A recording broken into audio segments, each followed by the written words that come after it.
மயிலாடுதுறையில் கடையில் வாங்கிய சாக்லேட்டில் பூச்சிகள் இருந்ததால் வாடிக்கையாளர்கள் அதிர்ச்சி அடைந்துள்ளனர். திருவாரூர் மாவட்டத்தைச் சேர்ந்த மணிகண்டன் ஆர்த்தி தம்பதி மயிலாடுதுறை சென்றுள்ளனர். அங்குள்ள வணிக வளாகத்தில் சாக்லேட்டுகளை வாங்கிய தம்பதி ஆடுதுறையில் உள்ள உறவினர் வீட்டிற்கு சென்று குழந்தைகளுக்கு சாக்லேட்டுகளை கொடுத்துள்ளனர்.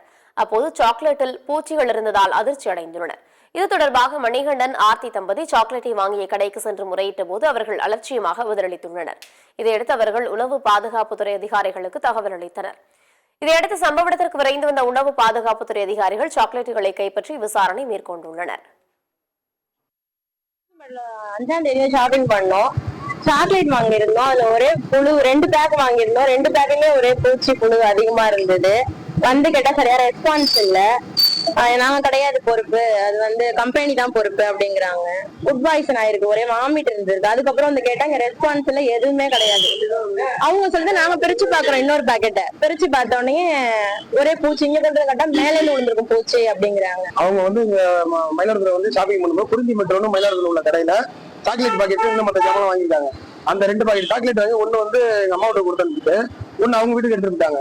அந்த ஒரு சாக்லேட் பாக்கெட்டை பிரிச்சு பசங்களும் சாப்பிட்டாங்க. 2-3 சாக்லேட் சாப்பிட்டாங்க. சாப்பிட்டதுக்கப்புறம் ஒரு பெரியவங்க பிரிச்சு பார்க்கணும் உள்ள புழு இருக்கிறது தெரியுது. அதுக்கு அந்த கடையில சரியான ரெஸ்பான்ஸே இல்லை.